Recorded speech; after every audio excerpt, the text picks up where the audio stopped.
नमस्कार मित्रांनो, बघा हे आपल्या सिरीजचं 7th लेक्चर आहे आणि आय होप तुम्ही मागचे जे काही लेक्चर झाले 6 ते लेक्चर बघितलेले असावेत. ओके, आणि ज्यांनी कोणी बघितले नसतील तर कृपया करून बघून घ्या. तुमच्या इंटरव्ह्यूला अजून पण 3-4 दिवस टाईम आहे. 3 दिवसामध्ये सर्व लेक्चर कंप्लीट करून घ्या. काही अडचण आल्या असतील, तुमच्या काही प्रॉब्लेम असतील, तुमचे काही इंडिव्हिज्युअल क्वेश्चन्स असतील तर तुम्ही मला हे जे समोर काही कॉन्टॅक्ट दिलेला आहे त्या कॉन्टॅक्टवर मला कॉन्टॅक्ट करू शकता, कॉल करू शकता, मेसेज करू शकता, व्हॉट्सअप मेसेज, टेलिग्रामवर मेसेज करू शकता किंवा डायरेक्ट कॉल पण करू शकता. बघा मित्रांनो, सर्व ज्या काही मी आता लेक्चर घेतले एवढे, तर सर्व मुलांची डिमांड आहे की सर आम्हाला एक तुमचं टेलिग्राम चॅनल कुठलं आहे जेणेकरून आम्हाला त्या टेलिग्राम चॅनलवर तुम्ही जे काही कंटेंट घेताय, तुम्ही जे काही PDF जे काही PPT बनवून देत आहात, जे काही कंटेंट आहे ते आम्हाला कुठे मिळेल. तर तुमच्या डिमांडवर मी हे एक टेलिग्राम चॅनल तयार केलेलं आहे, GA लॉजी म्हणून. काय GA logy by Sudarshan Karale, फक्त एवढंच टाका GA लॉजी. काय GA लॉजी म्हणजे सर GA लॉजीचा अर्थ काय? Study of general awareness. काय स्टडी ऑफ जनरल अवेअरनेस, याला GA लॉजी म्हणत असतो पुन्हा. तर अशा पद्धतीचं हे चॅनल आहे. तर हे तुम्ही चॅनल जॉईन करा सो दॅट तुम्हाला हे जे आहे कंटेंट त्या चॅनलवर मी सर्व टाकेल आणि ती तुम्हाला युजफुल असेल तुमच्या इंटरव्ह्यूसाठी. ओके, तर बघा मी आत्तापर्यंत तुमचा काही जास्त टाईम घेतला नाही, कुठल्या लेक्चरमध्ये तुम्हाला काही सांगितलं नाही ॲडिशनल गोष्टी, म्हणजे ज्या काही माझ्या फायद्याच्या गोष्टी आहेत आणि मी त्या तुम्हाला सांगितल्या, अशा कुठल्या गोष्टी केलेल्या नाही आत्तापर्यंत किंवा कुठल्याही प्रकारची मार्केटिंग केली नाही. मी फक्त एवढी डिमांड केली की माझ्या चॅनलला शेअर करा, सबस्क्राईब करा, व्हिडिओ कंटेंट आवडलं तर कमेंट करत चला आणि लाईक करत चला. आता फर्स्ट टाईम मी थोड्याशा तुम्हाला कमेंट दाखवतो. हे काही मार्केटिंग नाही पण तुम्हाला जेन्युइन जो काही फीडबॅक असतो स्टुडंटचा, तर तो फीडबॅक दाखवतो कारण गरजेचं आहे.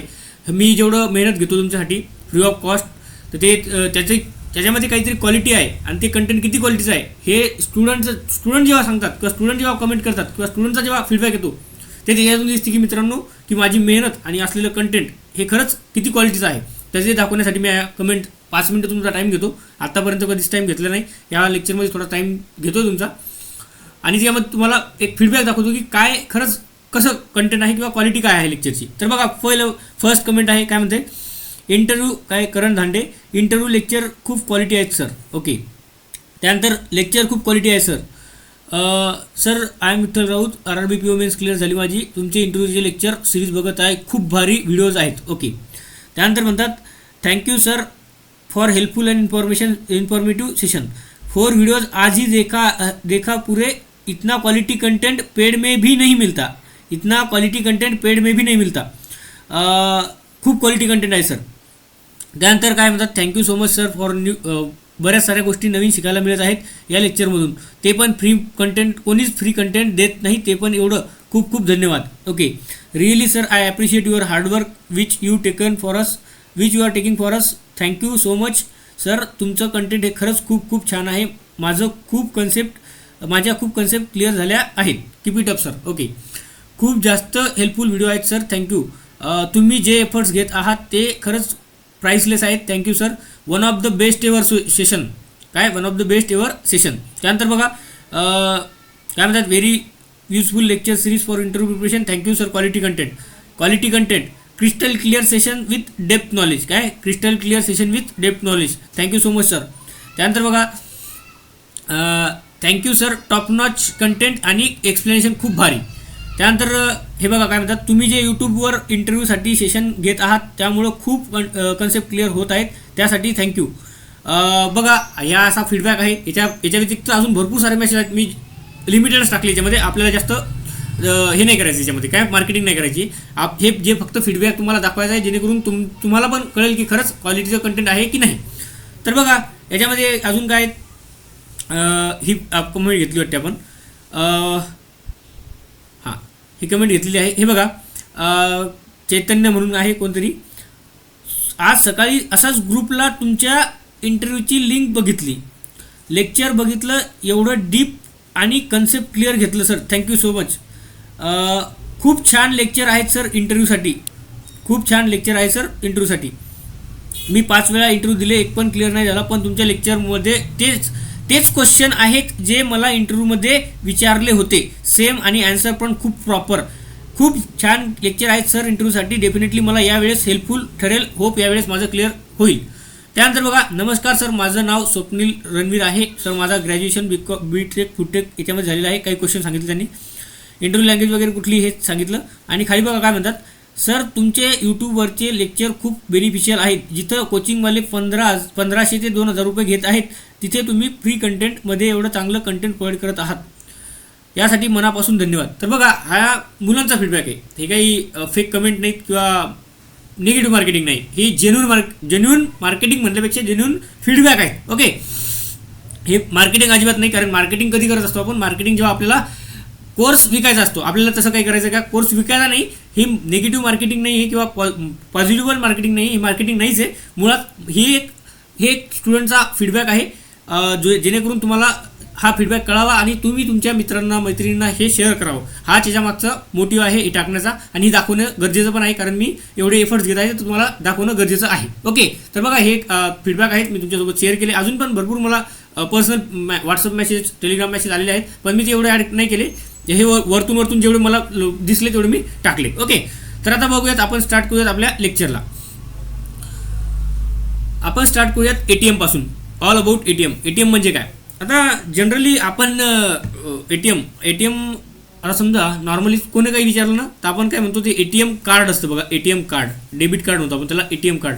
आपण त्यालाच एटीएम म्हणत राहतो नेहमी. काय एटीएम कुठे, माझं एटीएम दे, मित्राकडे असेल समजा, माझं एटीएम दे मला, किंवा मला एटीएम पाहिजे. पण ॲक्च्युली एटीएम म्हणजे काय? एटीएम मशीन असते. एटीएम म्हणजे काय? Automatic teller machine. Automatic teller machine याचा फुल फॉर्म काय असतो? ऑटोमेटेड टेलर मशीन म्हणतो याला. काय? Automated teller machine. अगोदर आम्ही याला असं म्हणायचो, काय, एनी टाईम मनी असं म्हणायचो आम्ही याला, एनी टाईम मनी. पण हे असा याचा फुल फॉर्म नाही. अजून पण बऱ्याच जणांना वाटत असेल असा आहे, पण असा नाही. याचा फुल फॉर्म जो आहे तो ऑटोमेटेड टेलर मशीन असा आहे. बघा, एटीएम म्हणजे काय? It is a machine primarily use to perform financial transactions such as withdrawal of cash, deposit of cash etcetera. अजून बाकीच्या गोष्टी, अजून बाकीचे काही फायनान्शियल ट्रान्झॅक्शन आहेत ते परफॉर्म करण्यासाठी आपण ही मशीन यूज करत असतो. त्या मशीनला आपण एटीएम म्हणत असतो. काय? ऑटोमेटेड टेलर मशीन असं त्याला म्हणत असतो. कशाला? अशी मशीन जी आपण प्रायमरीली कशासाठी यूज करतो? परफॉर्म करण्यासाठी. कुठले फायनान्शियल ट्रान्झॅक्शन, जे काही बँकिंगच्या रिलेटेड ट्रान्झॅक्शन आहेत ते परफॉर्म करण्यासाठी आपण या मशीनचा उपयोग करत असतो. त्याला आपण एटीएम म्हणत असतो. ओके, तर बघा, याची कमिटी कुठली होती? रंगराजन कमिटी. आणि टाईप्स ऑफ एटीएम बघा, टाईप्स कुठले आहेत? तर orange label ATM use for share market transaction. काय? शेअर मार्केटमध्ये जे काही ट्रान्झॅक्शन करतो त्यासाठी आपण ऑरेंज लेबल एटीएम यूज करत असतो. येलो लेबल एटीएम जे आहे ते e commerce transaction, e commerce जे काही इलेक्ट्रॉनिक कॉमर्समध्ये जे काही यूज होतो, जसं की आपण बघितलं की तुम्हाला माहीत असेल, एक हे आहे मार्केट, कुठलं मार्केट आहे यार, आठवत नाही, कमेंटमध्ये सांगा बरं. एक मार्केट आहे मंडीसाठी, म्हणजे जे काही शेतकऱ्याचं प्रोड्यूस आपण इनाम आहे, इनाम मला आठवत पण नव्हतं. इनाम हे जे आहे इलेक्ट्रॉनिक मार्केट म्हणतो, ई कॉमर्स, त्याच्यासाठी हे येलो लेबल एटीएम आपण यूज करू शकतो. पिंक लेबल जे आहे ते वुमन बँकिंगसाठी स्पेशली. सोबत ऑन साईट एटीएम किंवा त्याला आपण ऑनलाईन पण म्हणतो. आता हे ऑन साईट आणि ऑनलाईन एटीएम म्हणजे काय? जर का बँक आहे आणि बँकच्या प्रेमायसेसमध्ये जर का एखादं एटीएम लोकेटेड असेल, म्हणजे बँकच्या प्रेमायसेसच्या आतमध्ये एखादं एटीएम मशीन लावलेली असेल, फिट केलेली असेल, तर त्याला आपण ऑन साईट एटीएम किंवा ऑनलाईन एटीएम म्हणत असतो. ऑफ साईट एटीएम किंवा ऑफलाईन एटीएम केव्हा म्हणतो? जेव्हा बँकच्या प्रेमायसेसच्या आउटसाईडला जेव्हा एखादं एटीएम आपण लोकेट करतो, तेव्हा त्याला ऑफ साईट किंवा ऑफलाईन एटीएम असं म्हणत असतो. काय? समजा सेंट्रल बँक ऑफ इंडिया आहे आणि सेंट्रल बँक ऑफ इंडियाचा प्रेमायसेस आहे, पण सेंट्रल बँक ऑफ इंडियानं तिच्या प्रेमायसेसच्या बाहेर कुठेतरी एखादं एटीएम लोकेट केलं, तर त्याला आपण ऑफलाईन किंवा ऑफसाईट एटीएम असं म्हणत असतो. त्यानंतर व्हाईट लेबल एटीएम काय? On and operated by third party किंवा एनबीएफसी म्हणतो आपण. काय? व्हाईट लेबल एटीएम म्हणजे ओन आणि ऑपरेटेड बाय थर्ड पार्टी किंवा NBFC, non banking finance companies हे वापरतात. जसं की हिताचीचं एटीएम आहे, टाटा कन्सल्टन्सी सर्व्हिसेसचा आहे.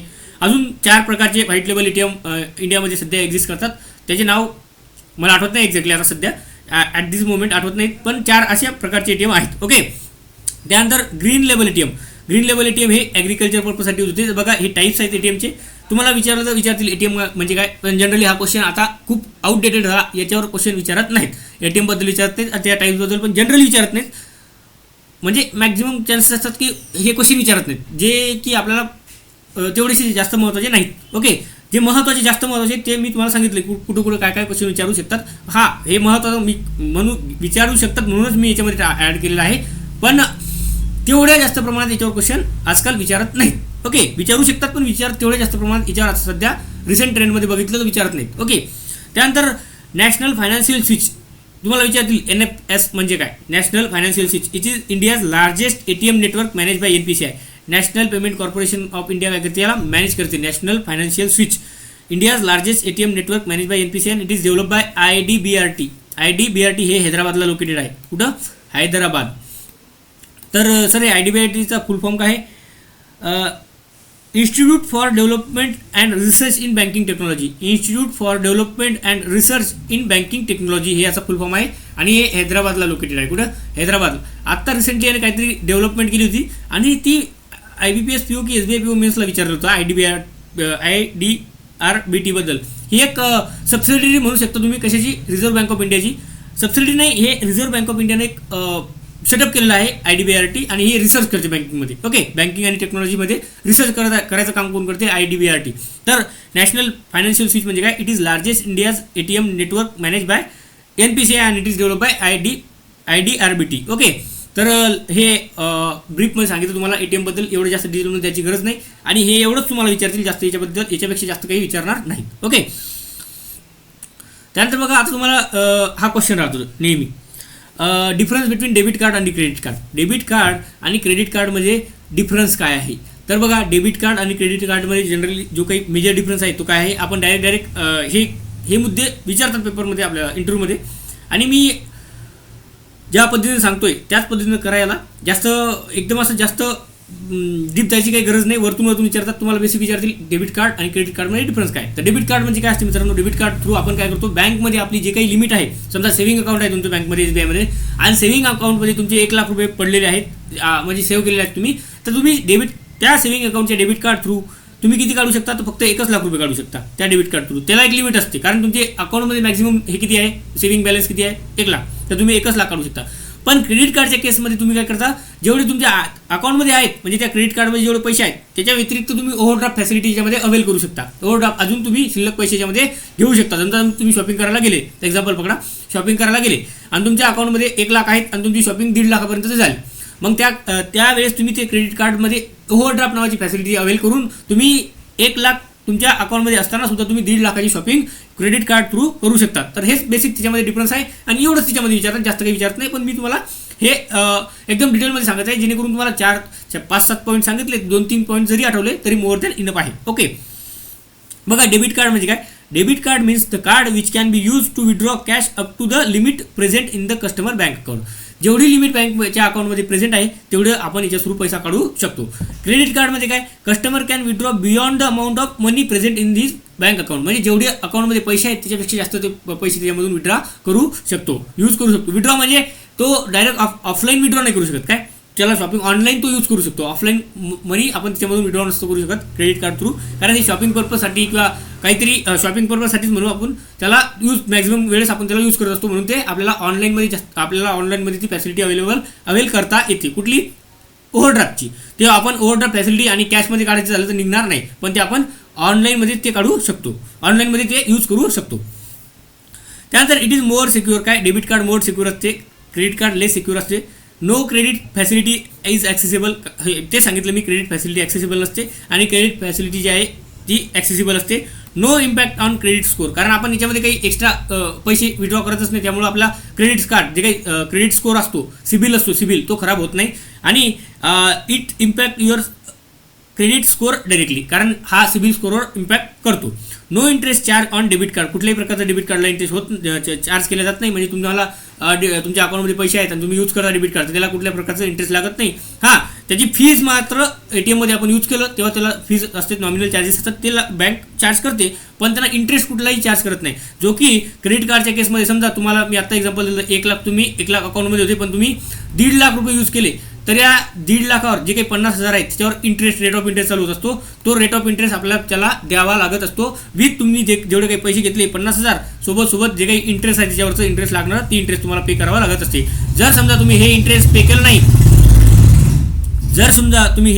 केलं नाही, इंटरेस्ट चार्ज केलं म्हणजे इंटरेस्ट जे काही लागलेलं आहे तुमच्या अकाउंटमध्ये अॅक्युमुलेट झालेलं आहे, तुम्ही जर का ते पे केलं नाही तर तुमचा क्रेडिट स्कोअर खराब होत असतो. तर हा बेसिक डिफरन्स आहे क्रेडिट कार्ड आणि डेबिट कार्डमध्ये. तुम्हाला एवढं सांगायचं आहे, मी पहिले जे सांगितलं की डेबिट कार्ड थ्रू आपल्याला जेवढी आपल्या अकाउंटमध्ये लिमिट आहे, जेवढं आपल्या अकाउंटमध्ये बॅलन्स अवेलेबल आहे तेवढंच विड्रॉ करू शकतो, तेवढंच यूज करू शकतो. क्रेडिट कार्डमध्ये त्याच्यापेक्षा जास्त आपण विड्रॉ करू शकतो किंवा यूज करू शकतो. ओके, हाच बेसिक डिफरन्स आहे आणि बाकीचे एक्स्ट्राचे पॉईंट तुम्ही सांगू शकता.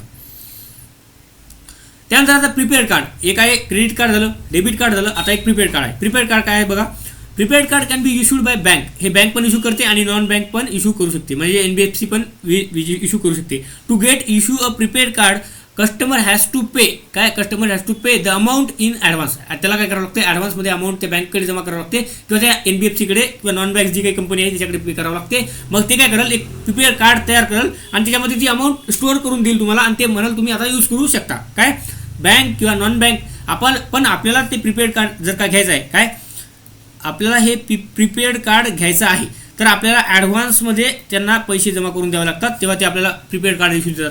तुम्ही बँकमध्ये गेले आणि बँकमध्ये म्हटलं की मला 1 लाखापर्यंत 1 लाख रुपये स्टोअर करायचे आहे प्रीपेड कार्डमध्ये, कारण तुम्ही ट्रॅव्हलिंगमध्ये गेला किंवा बाहेर फिरायला गेले तर त्यावेळेस तुम्ही प्रीपेड कार्ड बनवून तुम्ही जाऊ शकता. जेणेकरून तुमचं जे पैसे आहेत ते तुम्हाला सोबत वागवायचं काम नाही पडणार. तुम्ही ते प्रीपेड कार्डमध्ये ॲड करून सोबत घेऊन जाऊ शकता. ते शॉपिंगसाठी पण यूज करू शकता, ते तुम्ही ट्रॅव्हलिंग पर्पजसाठी पण यूज करू शकता किंवा फिरायला गेलं तिथं पण तुम्ही यूज करू शकता प्रीपेड कार्ड. तर मग हे प्रीपेड कार्ड जे असते त्याच्यासाठी तुम्ही बँकमध्ये गेले, सर मला बँकमध्ये गेल्यानंतर काय करायचं तुम्ही सांगाल तिथं ऑफिसरला सर मला प्रीपेड कार्ड इश्यू करायचं आहे.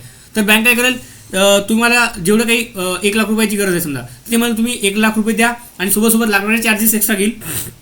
प्रीपेड कार्ड करायचे इश्यू करायचे चार्जेसपर्यंत घेईल ना मग, तर ते तुम्हाला 1 लाख रुपये मागतील, सोबत त्याचे वरचे चार्जेस आणि मग तुम्हाला एक प्रीपेड कार्ड तयार करून देईल. त्याच्यामध्ये ते 1 लाख रुपये स्टोअर करून देईल आणि ते कार्ड तुम्हाला तुमच्या हाती देऊन देईल. मग तुम्ही ते कार्ड कुठेही यूज करू शकता, जेव्हा लागेल जसं लागेल तसं त्याप्रमाणे तुम्ही त्याला यूज करू शकता. Prepaid card can be issued by bank or non bank. To get issue a prepaid card, customer has to pay the amount in advance, which is then stored in his prepaid card and to be used whenever required. जेव्हा त्यांना गरज असली तेव्हा ते use करू शकतात, जेव्हा त्यांना लागेल तेव्हा ते यूज करू शकतात. ओके, तर हे आहे basically prepaid card. I hope तुम्हाला डेबिट कार्ड, क्रेडिट कार्ड आणि प्रीपेड कार्डमधला फरक कळाला असेल. याला प्रीपेड कार्डला आपल्याला बँक अकाउंटची गरज नसते. काय प्रीपेड कार्ड इश्यू करण्यासाठी आपल्याला बँक अकाउंटची गरज नसते. In case of credit card आणि डेबिट कार्ड ते असावं लागतं. क्रेडिट कार्ड आणि डेबिट कार्डसाठी आपल्याला बँक अकाउंट असावं लागतं. Maximum value at any point of time is 1 lakh. याच्यापेक्षा प्रीपेड कार्डमध्ये मॅक्झिमम व्हॅल्यू जी आहे तुम्ही 1 लाखापेक्षा जास्त करू शकत नाही. ॲट अ टाइम एकाच टायमाला तुम्हाला मॅक्झिमम व्हॅल्यू जी आहे ती 1 लाखापर्यंत तुम्ही त्याच्यामध्ये स्टोअर करू शकता. ओके, त्यानंतर बघा आता एक हा कन्सेप्ट आता एक याच्यामध्ये विचारलं होतं, इंटरव्ह्यूमध्ये क्वेश्चन विचारला होता, प्लास्टिक मनी म्हणजे काय. प्लास्टिक मनी म्हणजे काय, रेफर्स टू द बघा काय प्लास्टिक मनी म्हणजे काय, जे काय आपण कार्ड आता काय यूज केलं, आपण डेबिट कार्ड यूज केलं, क्रेडिट कार्ड यूज केलं आणि प्रीपेड कार्ड यूज केलं, तर या कंबाईनली या तिन्ही कार्डला काय म्हणतात असतात, प्लास्टिक मनी. प्लास्टिक मनी याला म्हणत असतो, जे आपण प्लास्टिक थ्रू म्हणजे प्लास्टिकचे कार्ड आहेत, फायबरचे कार्ड असतील जे काही बनवले असतील त्याच्या थ्रू काय करतो आपण पैसे यूज करतो, म्हणून त्याला प्लास्टिक मनी म्हणत असतात. काय refers to the payment method using physical card. काय physical card, debit card, credit card, prepaid card are collectively called as plastic money. काय याला आपण प्लास्टिक मनी म्हणत असतो. हा क्वेश्चन तुम्हाला मोस्ट ऑफ द जणांना विचारतील, प्लास्टिक मनी म्हणजे काय, prepaid card, debit card, prepaid card म्हणजे काय, डेबिट कार्ड म्हणजे काय, क्रेडिट कार्ड म्हणजे काय, याच्यामधला डिफरन्स विचारतील, प्लास्टिक मनी विचारतील. तर हे तुम्हाला माहीत असणं गरजेचं आहे आणि हे अशाच पद्धतीने तुम्ही प्रिपेअर करायचं आहे. ओके, आता तुम्ही म्हणाल सर हे आम्ही एवढा रट्टा मारू का, की तुम्ही इंग्लिशमध्ये जे काही सांगताय ते एवढा रट्टा मारू का. तर बाळांनो मी तुम्हाला समजावून सांगत आहे, हे कंटेंट तुमच्याकडून होत असेल तर करून घ्या, म्हणजे रट्टा मारून घ्या, काही प्रॉब्लेम नाही. पण नसेल होतं फक्त कॉन्सेप्ट समजून घ्या, जेणेकरून तुम्ही तिथे गेल्यानंतर असं तर कंपल्सरी नाही की तुम्हाला फक्त इंग्लिशमध्येच इंटरव्ह्यू विचारणार. महाराष्ट्रातले कॅन्डिडेट असतील तर तुम्हाला तिन्ही लँग्वेजमध्ये विचारणार, ते डेफिनेटली मराठी लँग्वेज यूज करणार, इंग्लिश लँग्वेज यूज करणार आणि हिंदी पण यूज करणार. मग त्यामुळे तुम्हाला काही प्रॉब्लेम नाही की तुम्ही कुठल्याही लँग्वेजमध्ये डिलिव्हर करू शकता. हां, फक्त एवढं आहे की जेव्हा ते समोरचे पॅनल मेंबर्स आपल्याला विचारतील इंग्लिशमध्ये जर विचारलं तर आपल्याला इंग्लिशमध्ये बोलायचं, त्यांनी हिंदीमध्ये विचारलं तर हिंदीमध्ये बोलायचं, त्यांनी मराठीमध्ये विचारलं तर मराठीमध्ये बोलायचं. बस एवढंच आहे. फक्त असं कन्सिडर नका करू की आम्हाला काही जमा असतील तुमच्यापैकी की त्यांचे फर्स्ट टाईम इंटरव्ह्यू असतील, असं कन्सिडर नका करू की माझा इंटरव्ह्यू फर्स्ट टाईम आहे, मला माहिती नाही, खूप डिफिकल्ट असतो का, खूप स्ट्रिक्ट असतो का, काही नाही, एकदम नॉर्मल चिल असतं, एकदम चिल असतं. तुम्ही आत गेल्यानंतर तुम्हाला इतकं त्यांनी बघितल्यावरच कळते की तुम्ही पॅनिक आहात की नाही, प्रेशराईज झाले आहात का नाही.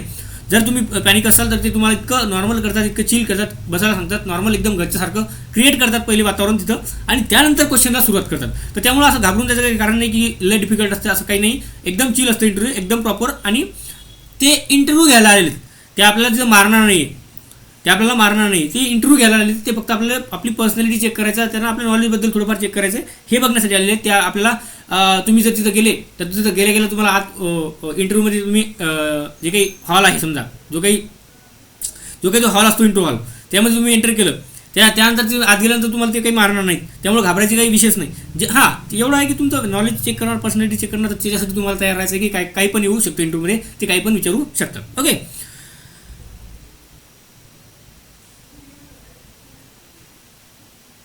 त्यानंतर बघा आपला आहे डिफरन्स बिटवीन बँक आणि एनबीएफसी. हा आपला पॉईंट सुटला होता, ॲक्च्युली हा अगोदरच घ्यायला पाहिजे होता, पण ठीक आहे, तो सुटला होता, मिस झाला होता. तर आता इथं बघूयात आपण, काही असा इश्यू नाही.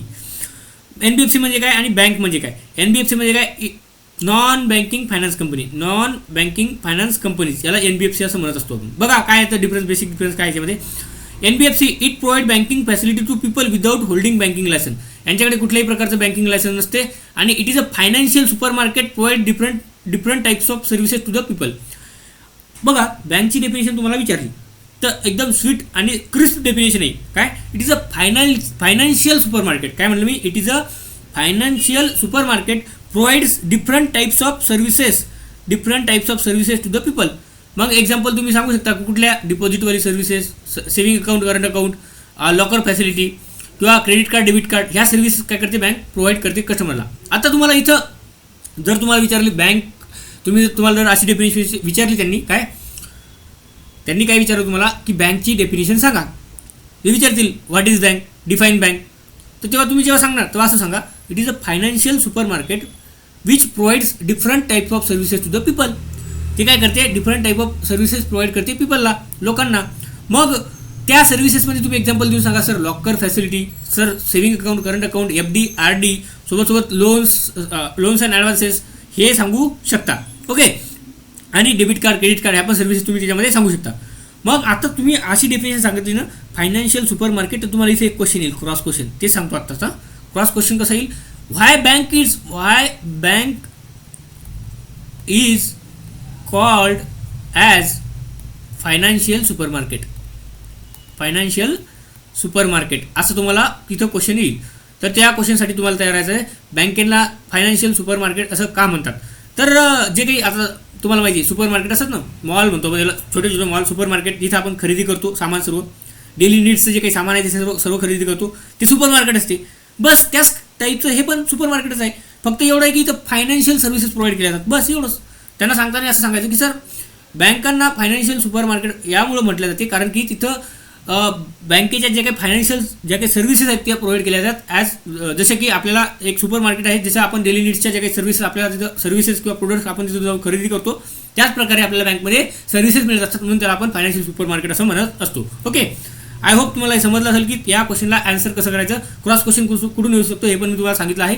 आणि प्रत्येक लेक्चरमध्ये तुम्ही बघून घ्या, ओपन करून घ्या, ऑब्झर्व करा की प्रत्येक लेक्चरमध्ये मी तुम्हाला सांगत असतो जिथं जिथं क्रॉस क्वेश्चन येऊ शकतो मी तिथं इन्सिस्ट केला आहे, इम्पॅसिस केला आहे, आणि तिथं मी स्वतःहून तुम्हाला आन्सर द्यायचा प्रयत्न केला आहे की तुम्ही कशा प्रकारे आन्सर देऊ शकता, कशा प्रकारे त्या क्वेश्चनला टॅकल करू शकता. ओके.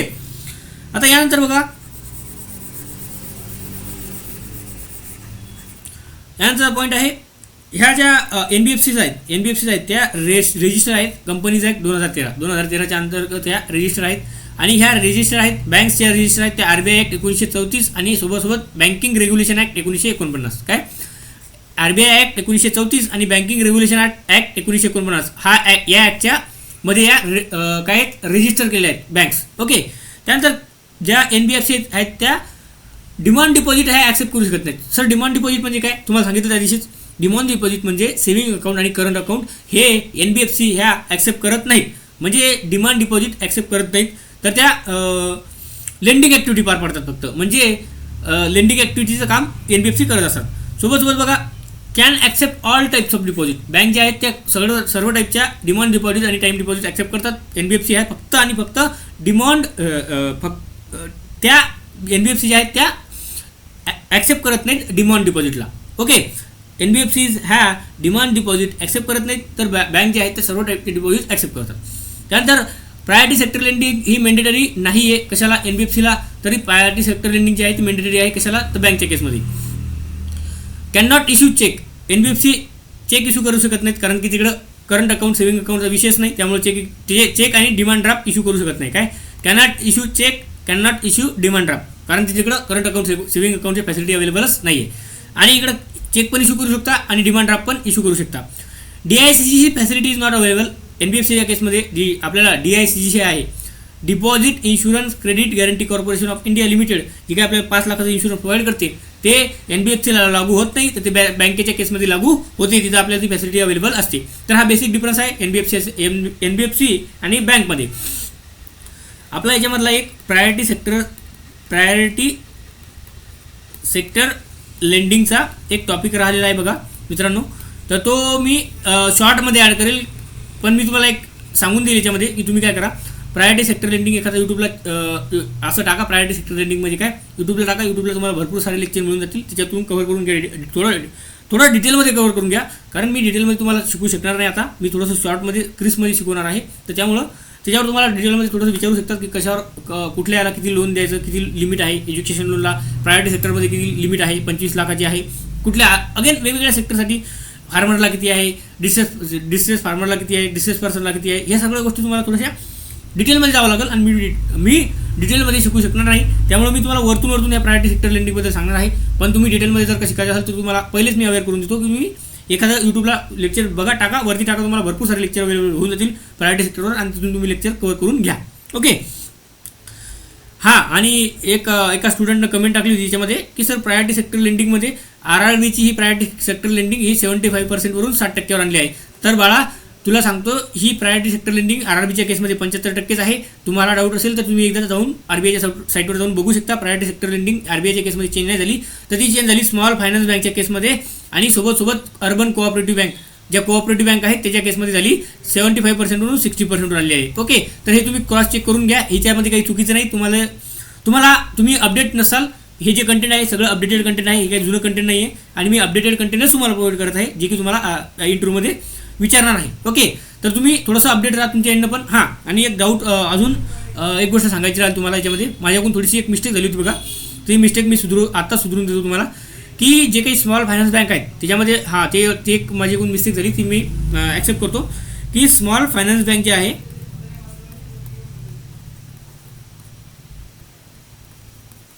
याच्या केसमध्ये ना जे काही मी सांगितलं होतं 50% जे काही लोन्स आहेत, 50% लोन्स हे 25 लाखापेक्षा कमी अमाऊंटचे असले पाहिजेत. काय 25 लाखापेक्षा कमी अमाऊंटचे 50% लोन, त्याच्या टोटल पोर्टफोलिओ जो काय आहे, टोटल पोर्टफोलिओमध्ये बँकेचे जे काही लोन्स आणि ॲडव्हान्सेस आहेत ते 25 लाखापेक्षा कमी असले पाहिजे मित्रांनो. इथं मी 3 लाख सांगितलं होतं, त्याला करेक्शन करून घ्या. काय तिथं 3 लाख सांगितलं होतं, त्याला 25 लाखापेक्षा कमी करा, फक्त तेवढं ते करेक्शन करा. तेवढं माझी एक म्हणजे ते माझ्या कंटेंटमध्ये बरोबर आहे, माझ्या बुकमध्ये बरोबर आहे, पण ते टायपिंगमध्ये थोडंसं आता कसं आहे, हे मी थोडंसं हे काही कॉपी पेस्ट केलेलं मटेरियल नाही, किंवा इकडून उचललं तिकडून उचललं कॉपी पेस्ट करून टाकलं असं याच्यात बिलकुल भाग नाही आहे. हे मी स्वतःचं राईट डाऊन केलेलं मटेरियल आहे, आणि राईट डाऊन केलं विचार करा की राईट डाऊन केलेलं मटेरियल मला इथं टाईप करायचं आहे PPTमध्ये, मी टाईप करतो, तर त्यामुळे ती छोटी एक तिथं मिस्टेक झालेली आहे, ते एक तेवढं करेक्शन करून घ्या. ओके, किती स्मॉल फायनान्स बँकच्या केसमध्ये जे काही पोर्टफोलिओ आहे त्याच्या पोर्टफोलिओच्या 50% लोन हे 25 लाखापेक्षा कमी अमाऊंटचे असले पाहिजेत. ओके, तर हे त्याच्यामध्ये करेक्शन आहे, ते माझं थोडंसं त्याच्यामध्ये म्हणजे माझं लक्ष नाही गेलं, किंवा मी सांगताना ते सांगितलं डायरेक्ट, कारण की एवढं सारी PPT तयार करत असताना एवढ्या साऱ्या गोष्टी लक्ष ठेवणं थोडंसं डिफिकल्ट होतं, म्हणून तेवढं करेक्शन तुमच्याकडनं करून घ्या. ओके, मी तुम्हाला सांगून दिलं कुठं करेक्शन आहे, तेवढं करेक्शन तुम्ही करून घ्या. आता आपण येऊया प्रॉम्प्ट करेक्टिव्ह ॲक्शन, काय PCA. मला सांगा, कमेंटमध्ये सांगा, आता करंटली कुठली एखादी बँक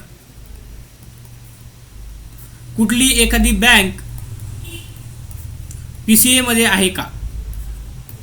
PCA मध्ये आहे का?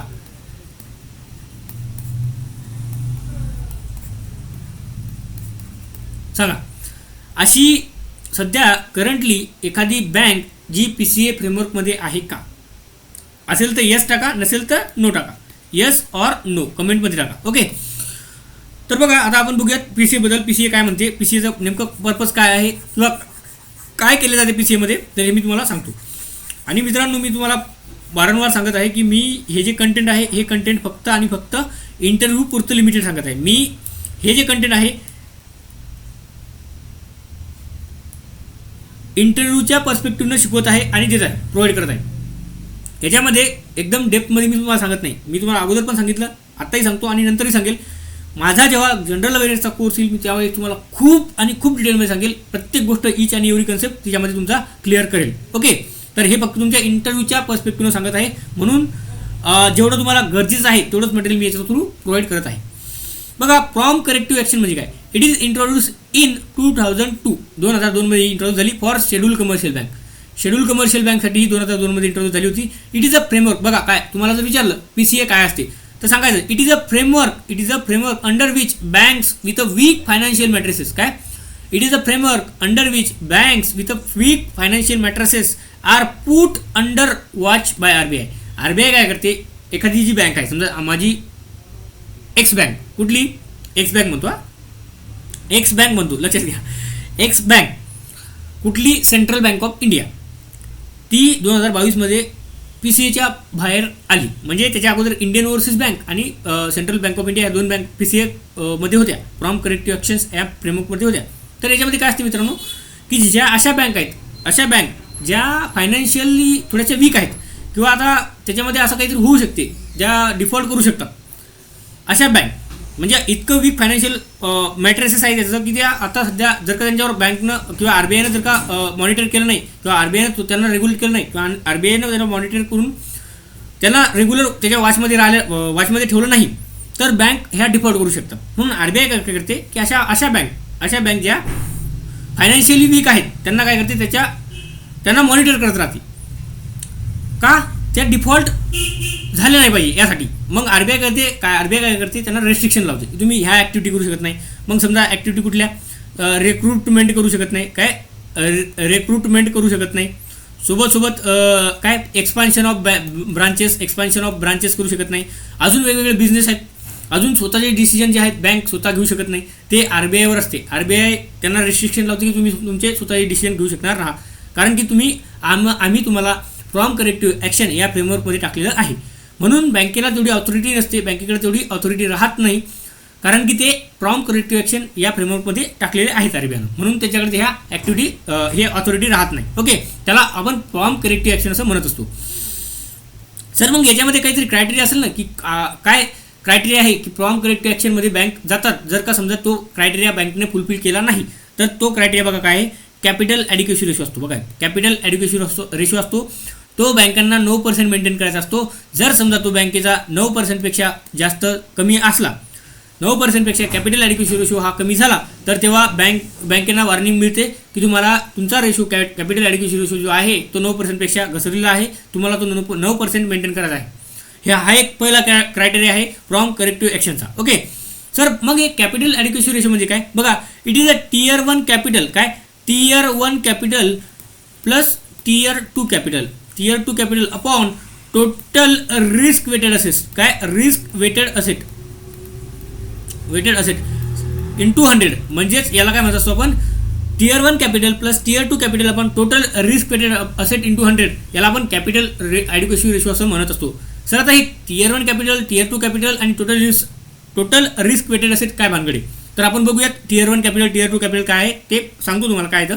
टोटल रिस्क वेटेड असेट जे आहेत ते पण सांगतो काय आहे, ते आपण नेक्स्ट स्लाइडवर बघूयात. आता हे सध्या जे बघत आहे त्याला कंप्लीट करूयात एकदा, आणि नंतर तुम्हाला सांगतोच मी नेक्स्ट स्लाइडवर की टियर 1 कॅपिटल, टियर 2 कॅपिटल काय आहे. ओके, तर कॅपिटल ॲडिक्वेसी रेशो म्हणजे काय, tier 1 capital plus tier 2 capital upon total risk weighted asset into 100, त्याला आपण कॅपिटल ॲडिक्वेसी रेशो असं म्हणत असतो.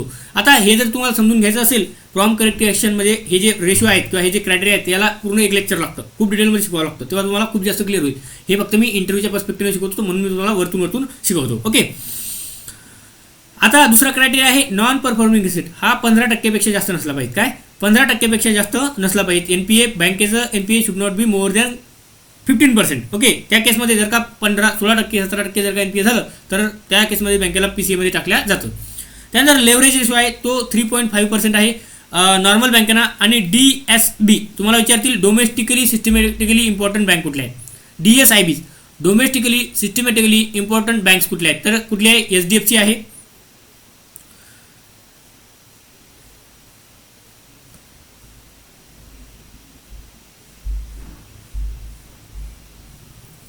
तिसरा पॉईंट होता आपल्याला लेव्हरेज रेशो. काय होता, लेव्हरेज रेशो.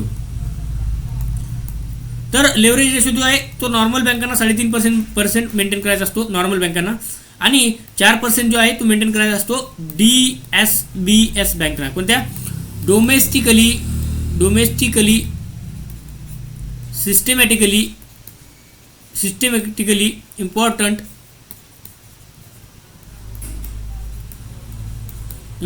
बँक्स. काय म्हटलं मी, डोमेस्टिकली सिस्टमॅटिकली इम्पॉर्टंट बँक्स.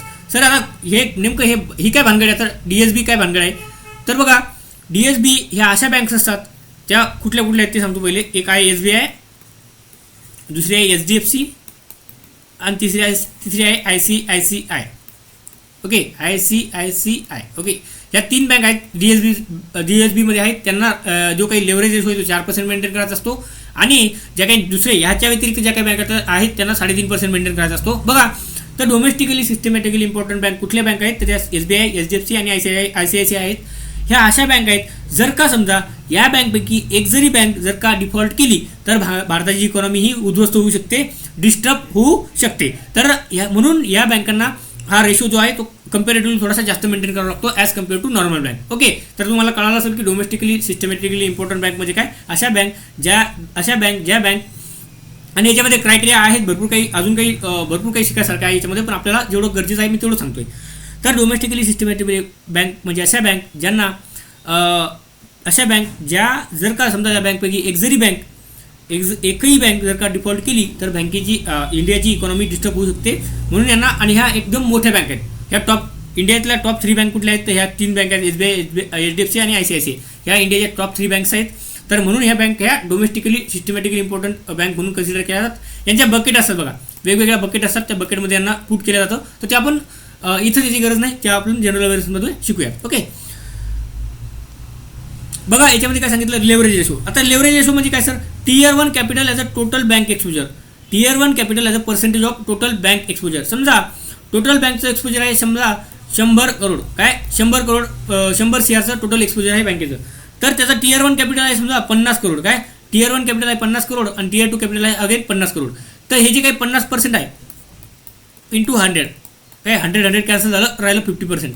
तर याला आपण काय म्हणत असतो, Tier 1 कॅपिटल. काय Tier 1 कॅपिटल म्हणत असतो, काय पर्सेंटेजमध्ये Tier 1, म्हणून आपण याला पर्सेंटेज एक्सप्रेस करतो. It is a Tier 1 capital as a percentage of total bank exposure. Okay, I hope तुम्हाला कळालं असेल की Tier 1 कॅपिटल काय, हे लेव्हरेज रेशो काय असतो, नॉन परफॉर्मिंग एसेट काय असतं, आणि कॅपिटल ॲडिक्वेसी रेशो काय असतो. ओके, आता याच्यामध्ये बघा अजून काय सांगितलं आहे की PCA जी आहे, PCA कोणत्या बँकासाठी ॲप्लिकेबल नाही, तर PCA जी आहे ती पेमेंट बँक आणि स्मॉल फायनान्स बँकला ॲप्लिकेबल नाही.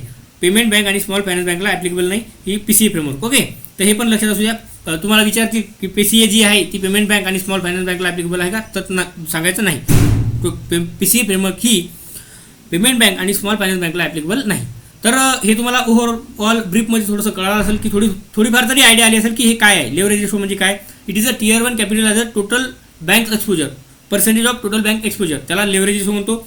नॉन परफॉर्मिंग एसेट म्हणजे काय तुम्हाला काल सांगितलेलं आहे, आणि कॅपिटल ॲडिक्वेसी रेशो म्हणजे काय, Tier 1 capital plus Tier 2 capital upon total risk weighted asset into 100, त्याला आपण कॅपिटल ॲडिक्वेसी रेशो म्हणत असतो. तर बघा आता इथं कळेल तुम्हाला Tier 1 कॅपिटल आणि Tier 2 कॅपिटल म्हणजे काय. आता हे समजण्यासारखी गोष्ट आहे बरं का, आणि हे तुम्हाला प्रॅक्टिकल खूप जास्त महत्त्वाचं आहे. हे तुम्हाला पेपर आपल्या इंटरव्ह्यूमध्ये विचारतात. सर ते Tier 1 कॅपिटल आणि Tier 2 कॅपिटल काय भानगड आहे. आता इथून तुम्हाला ते मागच्या गोष्टी ज्या सांगितल्या इथून लिंक होतील. कारण Tier 1 कॅपिटल काय असते, Tier 1 कॅपिटल म्हणजे बँकेचं प्रायमरी कॅपिटल असते, कोअर कॅपिटल असते. काय कोअर कॅपिटल, बँकची इन्व्हेस्टमेंट फिक्स असेट जे काय असतील त्याची बँकेचं, त्याला आपण Tier 1 कॅपिटल म्हणत असतो. आणि Tier 2 कॅपिटल म्हणजे याला काय म्हणत असतो आपण, सप्लिमेंटरी कॅपिटल म्हणत असतो. काय Tier 2 कॅपिटल म्हणजे सप्लिमेंटरी कॅपिटल आपण त्याला म्हणत असतो. बघा हे काय आहे, it is a primary funding source of bank. We can say it is a core capital of bank. काय हे कोअर कॅपिटल असतं किंवा प्रायमरी फंडिंग सोर्स असतं बँकचं. काय आपण समजा म्हणू शकतो बँकने इन्व्हेस्ट केलेलं आहे, काय इन्व्हेस्ट केलेलं आहे एखाद्या सिक्युरिटीमध्ये, समजा असं म्हणू शकतो आपण गोल्ड आहे, समजा बँकेकडं भरपूर सारं गोल्ड बँकनं हे करून ठेवलेलं आहे, स्टोअर करून ठेवलं आहे. तर बँकचं जे गोल्ड आहे का गोल्ड, त्याला आपण टियर 1 कॅपिटल म्हणतो, कारण ते हायली लिक्विड आहे. कधी पण ते बँक विकू शकते आणि ते बँकेच्या याच्यासाठी यूज करू शकते, बिझनेससाठी यूज करू शकतो. त्याला आपण टियर 1 कॅपिटल म्हणतो. म्हणजे एवढं समजून घ्या की टियर 1 कॅपिटल म्हणजे बँकेचं प्रायमरी फंडिंग सोर्स असतं, त्याला आपण कोअर कॅपिटल म्हणत असतो. काय मेन कॅपिटल म्हणत असतो, कोअर कॅपिटल म्हणत असतो. आणि टियर 2 कॅपिटल हे एक सप्लिमेंटरी कॅपिटल असतं. काय एक सप्लिमेंटरी कॅपिटल असतं. सर आता हे टियर 1 कॅपिटल आणि टियर 2 कॅपिटल हे मेंटेन करायचं बँकेला काय गरज आहे? तर टियर 1 कॅपिटल आणि टियर 2 कॅपिटल बँकेची जी काही स्ट्रेंथ आहे ना, स्ट्रेंथ कळत असते. बँकेची स्ट्रेंथ ही कळत असते की बँक खरंच डिफॉल्ट करू शकते का, डिफॉल्ट होईल का, किंवा बँकमध्ये आपण जर काय बँकमध्ये पैसे इन्व्हेस्ट केले किंवा बँकमध्ये सेव्हिंग केली, डिपॉझिट केले पैसे, तर बँक डिफॉल्ट करेल का, बँकरप्ट होईल का.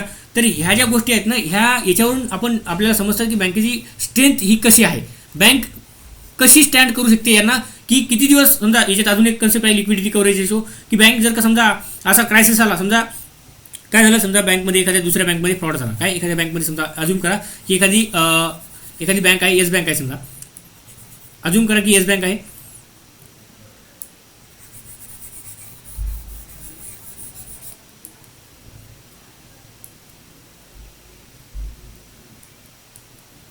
अज्यूम करा की ही येस बँक आहे. येस बँकमध्ये काय झालं की डिपॉझिट होतं लोकांचं, आणि बँकचं काय झालं की डिफॉल्ट झाली, बँक डिफॉल्ट झाली. मग अशीच एक सिमिलर ICICI पण बँक आहे, ॲक्सिस बँक पकडा, ॲक्सिस बँक आहे. मग आता ही झाली प्रायव्हेट बँक. मग लोकांना ती भीती बसली मनामध्ये लोकांच्या, आता यांचं पैसे तर 5 लाखापर्यंत भेटायला लागले, बाकीचं काही डिपॉझिट वापस भेटे ना. मग लोकांच्या मनामध्ये भीती तयार झाली की यार येस बँक जर डिफॉल्ट करू शकते तर ICICI बँक पण डिफॉल्ट करू शकते, है ना. मग लोकांमध्ये पॅनिक सिच्युएशन क्रिएट झाली. लोकांमध्ये काय झालं, एक पॅनिक सिच्युएशन क्रिएट झाली. मग लोकांनी काय केलं की लगेच जेवढ्या लोकांचं डिपॉझिट ॲक्सिस बँकमध्ये होतं, काय जेवढ्या लोकांचं डिपॉझिट ॲक्सिस बँकमध्ये होतं, ते लोक डायरेक्ट बँकमध्ये जायला लागले. बँकमध्ये गेले की लगेच आमचे पैसे आम्हाला विड्रॉ करून द्या, आमचे सगळे पैसे आम्हाला विड्रॉ करायचे, आम्हाला तुमच्या बँकमध्ये पैसा ठेवायचा नाही. मग आता अशा केसमध्ये बँकमध्ये नेक्स्ट 30 डेजमध्ये जेवढा काही आउटगो होईल, नेक्स्ट 30 डेमध्ये जेवढे काही लोक बँकमध्ये विड्रॉ करायला येतील अमाऊंट, त्यांची अमाऊंट त्यांनी डिपॉझिट केलेली अमाऊंट विड्रॉ करायला येतील, तर ते कॅपिटल बँकमध्ये तेवढी अमाऊंट बँकमध्ये आहे का, ती बँक स्टँड करू शकते का. जर समजा ती बँकमध्ये अमाऊंट तेवढी नसली तर बँक डिफॉल्ट करेल. जर समजा नेक्स्ट 30 डेमध्ये जेवढे काही लोक येणार आहेत बँक विड्रॉ करायला, समजा अजून करा की 50 करोडचं डिपॉझिट आहे ते काढायला येणार आहेत ॲक्सिस बँकमध्ये. जर समजा ती बँक नेक्स्ट 30 दिवसामध्ये 50,000 करोड जर का त्या बँकेचा आउटगो होणार असेल आणि त्या बँककडे जर का 50 करोडाचा आउटगो नसेल, तर ती बँक डेफिनेटली डिफॉल्ट करणार.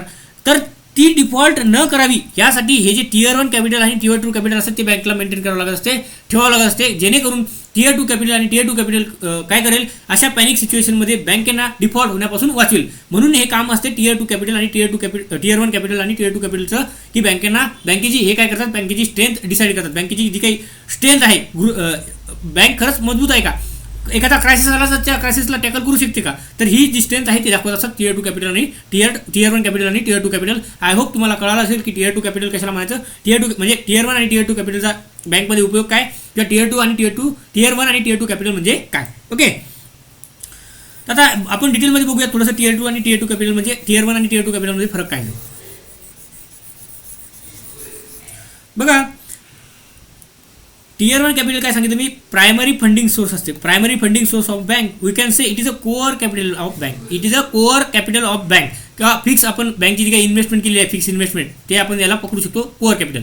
It is a supplementary capital, याला काय म्हणतो टियर 2 कॅपिटलला, it is a supplementary capital. Tier 1 capital म्हणजे it is a consist of shareholders equity. काय शेअर होल्डर्स इक्विटी, याच्यामध्ये कुठले आहेत, शेअर होल्डर्स इक्विटी आणि डिस्क्लोज रिझर्व. सर आता हे इक्विटी म्हणजे काय भानगड आहे, इक्विटी ऐकलं असेल तुम्ही, शेअर ऐकलं असेल. आता तुम्हाला एक स्लाइड ॲड करून सांगतो की इक्विटी आणि शेअरमध्ये फरक काय, म्हणजे इक्विटी आणि शेअर म्हणजे काय. तर इक्विटी आणि शेअर म्हणजे एकच असतं.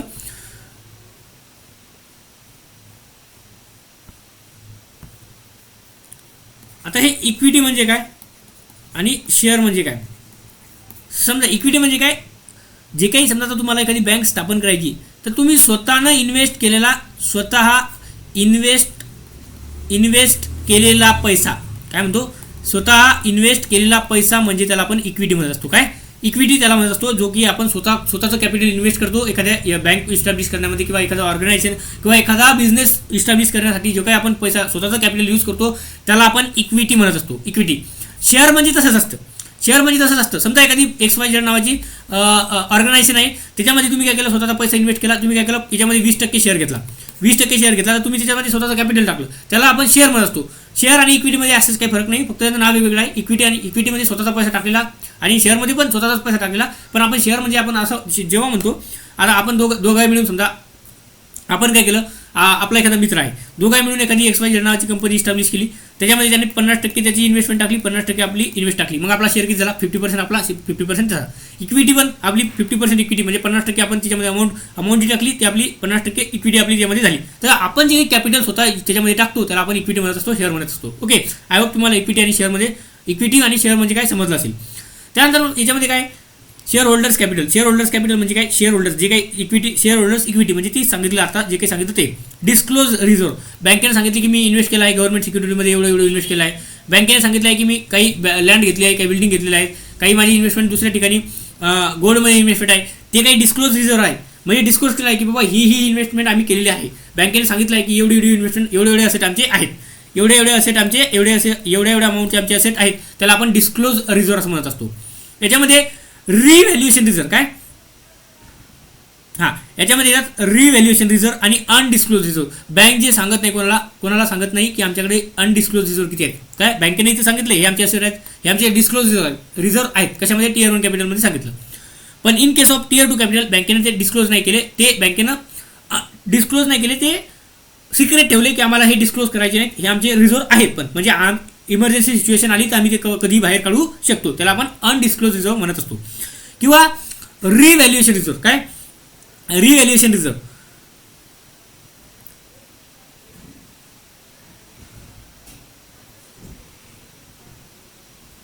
सर तुम्ही काय विचार करताय, तर रिव्हॅल्युएशन रिझर्व्ह आहे ना, आय थिंक, एक मिनिट मला विचार करू द्या. हे Tier 1 कॅपिटल मध्ये येते की Tier 2 कॅपिटलमध्ये येते, विचार करत आहे मी. हां बरोबर आहे, रिव्हॅल्युएशन रिझर्व्ह हे Tier 2 कॅपिटलमध्ये येते. म्हणजे त्याची रिव्हॅल्यू होते ना. समजा बँकेने एखाद्या अनडिस्क्लोज रिझर्व्ह आहे, समजा एक्झाम्पल आहे गोल्ड आहे बँकेचं, ते अनडिस्क्लोज आहे, बँकेने सांगितलंच नाही, एवढं सांगितलं. इकडे सांगितलं की आमच्याकडे 50 टनचं लोन आहे, गोल्ड आहे, पण अजून यांनी काय याच्याकडे 20 टनचं एक्स्ट्रा होतं, पण ते डिस्क्लोज केलं नाही बँकेनं. काय, डिस्क्लोज केलं नाही. मग आता या गोल्डची व्हॅल्यू जी आहे ती हळूहळू वाढतच आहे. गोल्डची व्हॅल्यू जी आहे ती हळूहळू वाढतच आहे. जसं की आता 1,60,000 क्रॉस केलं, आय थिंक गोल्डनं 1,50,000 55,000 क्रॉस केला आहे. तर आता 1,50,000 आहे, ते मे बी 2 लाख होईल काही दिवसानंतर. मग ती व्हॅल्यू त्याची वाढत चालत असते, है ना. व्हॅल्यू जी आहे ती वाढत जात असते. तर ती व्हॅल्यू जी काही वाढत आहे त्याला आपण रिव्हॅल्युएशन रिझर्व्ह असं म्हणत असतो. काय, रिव्हॅल्युएशन रिझर्व्ह. कारण आताची व्हॅल्यू आणि नंतरची व्हॅल्यू, काही दिवसानंतरची व्हॅल्यू, याच्यामध्ये ऑफकोर्स डिफरन्स असणार आहे. ती जी व्हॅल्यू जी आहे ती वाढत जाणार आहे, तर त्याला आपण रिव्हॅल्युएशन रिझर्व्ह म्हणतो. ते पण रिझर्व्ह याच्यामध्ये असतात Tier 2 कॅपिटलमध्ये, आणि अनडिस्क्लोज रिझर्व्ह पण याच्यामध्ये असतात. ओके. याच्यामध्ये अगेन Tier 1 कॅपिटलमध्ये रिटर्न अर्निंग असते. सर रिटर्न अर्निंग म्हणजे काय, बँक जे काही, समजा आता तुम्ही काय केलं, समजा एखादा आपण बिझनेसमध्ये 100 करोड रुपये टाकली, 100 करोड रुपये टाकली, इन्व्हेस्ट केले, आणि त्याच्यातून तुम्ही अर्न केले. काय, आता त्याच्यामध्ये तुम्हाला पहिल्या वर्षी 10 करोडचा बेनिफिट झाला. तर हे रिटर्न अर्निंग आहे. तुम्ही काय केले, हे 10 करोड अगेन याच्यामध्येच टाकले. पहिले 100 करोडचे, आता टोटल तुमची अर्निंग एका वर्षानंतर 110 करोड त्याच्यामध्ये इक्विटी तुमची झालेली आहे. त्याला आपण रिटर्न अर्निंग म्हणजे जी काही आपण त्याच्यात कमवली आणि त्याच्यातच अगेन टाकली, जी काही कमवली आणि त्याच्यातच टाकली, तर त्याला आपण रिटर्न अर्निंग असं म्हणत असतो. ओके. त्याच्यानंतर आहे हे जे आहे Tier 1 कॅपिटल जे आहे मोस्ट रिलायबल आणि हायली लिक्विड असते. मोस्ट रिलायबल आणि हायली लिक्विड असते म्हणजे जेव्हा आपल्याला लागेल तेव्हा आपण त्याला विकू शकतो. इमर्जन्सी कंडिशन आली, बँक आता डिफॉल्ट करण्यावर आहे, तर त्या कंडिशनमध्ये आपण गोल्ड लगेच डायरेक्ट मार्केटमध्ये नेलं, विकलं, आणि जेवढा काही पैसा मार्केटमधून उचलला आणि काय केलं, लगेच जे काही हे आहेत कस्टमर आहेत त्यांचा पैसा दिला. सिक्युरिटी आहे, government security, on the spot विकल्या, लगेच पैसा घेतला, लगेच त्या कस्टमरला पैसा प्रोव्हाइड केला, त्याला म्हणत असतो आपण. म्हणून त्याला आपण म्हणत असतो Tier 1 कॅपिटलला मोस्ट रिलायबल आणि हायली लिक्विड असते. काय, मोस्ट रिलायबल आणि हायली लिक्विड हे असतं. त्यानंतर काय, it is a less reliable आणि लेस लिक्विड कॅपिटल. काय, हे लेस रिलायबल असतं, कुठलं वालं, जे टियर 2 कॅपिटल आहे ते लेस रिलायबल असतं आणि लेस लिक्विड कॅपिटल असतं. थोडंसं याच्यामध्ये त्याला लिक्विड याच्यामध्ये कन्वर्ट करणं थोडंसं डिफिकल्ट जातं. कुठल्या कॅपिटलला? तर टियर 2 कॅपिटलला. तर आय होप तुम्हाला टियर 1 कॅपिटल आणि टियर 2 कॅपिटलमध्ये पूर्ण डिफरन्स जो आहे तो क्रिस्टल क्लिअर कळाला असेल की टियर 1 कॅपिटलचा पर्पज काय असतो, टियर 2 कॅपिटलचा पर्पज काय असतो, की overall tier 1 tier 2 capital bank का मेंटेन करत असते त्याच्यामध्ये एक डिफरन्स तुम्हाला बेसिक डिफरन्स कळाला असेल. आणि मी तुम्हाला सांगितलं की हे खूप डिटेल सांगितलं मी तुम्हाला. हे एवढं डिटेल तुम्हाला विचारणार पण नाही, पण मी खूप डिटेल सांगितलं की काय असतं बेसिक डिफरन्स. आता तुम्हाला मी सांगतो तुम्हाला याच्यानंतर टियर 1 टियर 2 कॅपिटलमध्ये कधी प्रॉब्लेम येणार नाही. आणि जेव्हा मी बँकिंग अवेअरनेसचा कोर्स लॉन्च करेल तेव्हा याच्यापेक्षाही डेप्थमध्ये जाऊन तुम्हाला शिकवेल. हे आहे डेप्थमध्येच आहे, पण याच्यापेक्षाही अजून जास्त डेप्थमध्ये मी तुम्हाला शिकवणार आहे. आता हा RRB PO साठी मी इंटरव्ह्यूची बॅच लॉन्च केली आहे. जेव्हा माझी बॅच IBPS PO आणि IBPS AFO किंवा स्पेशलिस्ट ऑफिसर जे आहेत त्यांच्यासाठी मी लॉन्च केलेली इंटरव्ह्यूची बॅच. आता जे काही RRBचं आहे, RRBला थोडंसं लिमिटेड विचारतात ॲज कम्पेअर टू जे काही IBPS AFO आहे, IBPS PO आहे किंवा SBI PO आहे, ॲज कम्पेअर टू त्या पोस्ट जे आहेत त्याच्या कम्पॅरिझनमध्ये याला थोडंसं लिमिटेड विचारतात. म्हणजे तेवढं जास्त डीपमध्ये घुसत नाहीत. पण जे काही IBPS PO AFO आणि SO वगैरे असतील किंवा SBI PO असतील त्यांना खूप जास्त डेप्थमध्ये विचारतात. तर ते जे त्यांचा जो इंटरव्ह्यू असेल किंवा त्यावेळेस मी जेव्हा जी बॅच लॉन्च करेल तर याच्यापेक्षाही जास्त ॲडव्हान्स कंटेंट मी त्याच्यामध्ये टाकेल जे त्याच्यामध्ये विचारते. मी याच्यामध्ये असे पॉईंट्स स्किप करत आहे जे की नॉर्मली याच्यामध्ये विचारत नाही, RRBमध्ये विचारत नाही जनरली. म्हणून मला असं वाटतं की तुम्हाला एकदमच जास्त कंटेंट देऊन परेशान केल्यापेक्षा किंवा खूप जास्त कंटेंट दिलं बाबा सरने एवढं होत नाही आमच्याकडून, तेवढं केल्यापेक्षा की जेवढं जास्त इम्पॉर्टंट आहे जे क्वेश्चन ॲक्च्युअल याच्यामध्ये विचारतात जनरली RRBमध्ये तेवढंच मी तुम्हाला प्रोव्हाइड करत आहे. पण जेव्हा आपली IBPS किंवा IBPS SO असेल बॅच असेल त्याच्यामध्ये मी खूप जास्त डिटेलमध्ये जाऊन तुम्हाला सांगेल. ओके, आय होप तुमचं याच्यामध्ये सिलेक्शन तुमचं होऊन जा. पण जे काही नेक्स्ट कॅन्डिडेट असतील, आता असं तर होणार नाही की सगळे कॅन्डिडेट इंटरव्ह्यूला गेले आणि सगळे सिलेक्शन होईल, काही त्याच्यामध्ये राहतील ते नेक्स्ट याच्यामध्ये येतील, POला SOला येतील, तर तेव्हा आपण त्यांना खूप डिटेलमध्ये शिकूया. ओके, जर समजा हे कंटेंट म्हणजे तुम्हाला याच्यामध्ये टियर 1 टियर 2 कॅपिटल PCA फ्रेमवर्कमध्ये काही अडचण असेल तर तुम्ही मला टेलिग्रामला कॉल करू शकता, टेलिग्रामला मेसेज करू शकता, व्हॉट्सअपला मेसेज करू शकता, मला कॉलही करू शकता, पर्सनली कॉलही करू शकता आणि तुमचे डाऊट क्लिअर करून घेऊ शकता. ओके, यानंतर बघूयात आपण बेसल नॉर्म्स. आता बेसल नॉर्म्स मी तुम्हाला टियर 1 कॅपिटल सांगितलं, टियर 2 कॅपिटल सांगितलं. काय बेसल नॉर्मबद्दल मी जास्त डिटेल सांगत नाही मित्रांनो. हे जेवढं मी सांगितलं वरतून सांगणार आहे. मी थोडंसं याला थोडंसं फास्ट जातो. बेसल नॉर्मबद्दल तुम्हाला डिटेलमध्ये जास्त विचारत नाही. बेसल नॉर्मबद्दल तुम्हाला फक्त एवढंच विचारतील की बेसल नॉर्म काय आहेत आणि त्याचे ऑब्जेक्टिव्ह काय आहेत. तरी मी तुम्हाला डिटेलमध्ये स्लाईड ॲड केले आहेत. मी तुम्हाला नॉर्मली PDF प्रोव्हाइड करणार आहे, त्याच्यामध्ये तुम्ही रीड करून घ्या. जेव्हा मला शिकवायचं बँकिंग अवेअरनेस तेव्हा बेसल नॉर्ममध्ये मी एकदम इन डेप्थमध्ये जाईल आणि तेव्हा फुल फ्लेज तुम्हाला बेसल नॉर्म कशा प्रकारे वर्क करते, काय आहे हे सर्व काही त्याच्यामध्ये सांगेल. तरी पण मी तुम्हाला रीड करून इथं सांगतो की काय आहे, काय कसं काम करतं. ओके, बेसल नॉर्म काय आहे sir? What are Basel norm? तुम्हाला विचारतील बेसल नॉर्म म्हणजे काय. Basel norms are international banking regulation. काय international banking regulation issued by Basel committee on banking supervision. काय Basel committee on banking supervision to ensure financial stability and risk management in banking sector. तर तुम्हाला as it is सांगायचं आहे Basel norm काय आहेत. हे international banking regulation आहेत. कशासाठी आणि कोणी इश्यू केले आहेत? तर Basel committee on banking supervision. तर ही बेसल नावाची एक सिटी आहे कुठं स्वित्झर्लंडमध्ये. तिथं बँकांनी आता वर्ल्ड लेवलला एक क्रायसिस आला होता बघा. मला असं वाटते 1900 आता एक्झॅक्टली आठवत नाही मला. जेव्हा आपलं हे झालं होते GPS आले होते, काय म्हणतो आपण, GPSच म्हणतो, ग्लोबलायझेशन, प्रायव्हेटायझेशन आणि अजून काय 3 रिफॉर्म आले होते. त्याच्या अगोदरची गोष्ट ही, तेव्हा एकदा म्हणजे वर्ल्ड लेवलला एक क्रायसिस झाला होता, बँकेचा मोठा क्रायसिस झाला होता. तेव्हा एक इंटरनॅशनल लेवलला मीटिंग झाली. ती मीटिंग बेसलमध्ये झाली होती, ह्या बेसल शहरामध्ये झाली होती. हे बेसल शहर जे आहे ते स्वित्झर्लंडमध्ये एक शहर आहे, तिथे एक मीटिंग झाली आणि त्या लोकांच्या सर्व कंट्रीच्या लक्षात आलं की बाबा आपल्याला बँकांना जर का रेग्युलेट करायचं आहे किंवा बँकामध्ये फायनान्शियल स्टॅबिलिटी मेंटेन करायची आहे किंवा वर्ल्ड लेवलला जर का याच्यामध्ये फायनान्शियल स्टॅबिलिटी रिस्क मॅनेजमेंट आपल्याला करायचं असेल बँकिंग सेक्टरमध्ये, तर आपल्याला काहीतरी करावं लागेल. मग त्यांनी एक मीटिंग घेतली बेसलमध्ये जे की स्वित्झर्लंडमध्ये एक सिटी आहे तिथं. आणि तिथं ती कमिटी तयार केली, Basel committee on banking supervision. आणि त्यांनी काय केलं, एक रेग्युलेशन तयार केलं की या रेग्युलेशन थ्रू आपण काय करू, बँकांना रेग्युलेट करू इंटरनॅशनल लेवलला, जेणेकरून काय होईल, बँकेमध्ये फायनान्शियल स्टॅबिलिटी मेंटेन राहील आणि रिस्क मॅनेजमेंट आपल्याला बँकिंग सेक्टरमध्ये चांगल्या प्रकारे करता येईल. याला आपण बेसल नॉर्म असं म्हणत असतो. ओके, ऑब्जेक्टिव्ह काय होते, to ensure financial stability in banking sector, reduce credit risk, market risk आणि ऑपरेशनल रिस्क. आता हे 3 प्रकारच्या रिस्क असतात बँकमध्ये generally, credit risk, market risk आणि ऑपरेशनल रिस्क. तर यांना रिड्यूस करायचं आहे. प्रिव्हेंट बँक फेलियर्स आणि फायनान्शियल क्रायसिस आणि स्टँडर्डाइज बँकिंग रेग्युलेशन ग्लोबली. तर हे याचे ऑब्जेक्टिव्ह होते, हे तुम्ही अशाच प्रकारे इथं सांगायला पाहिजे. ओके, आता काय डेफिनेशन काय बँकची, इथं बँकची डेफिनेशन पण ॲड करून दिली आहे. Bank is a financial supermarket which provide different types of facility to customer such as loan, credit card, debit card, saving account, current account, locker facility etcetera. Okay, तुम्हाला अशी डेफिनेशन याच्यामध्ये सांगायची आहे.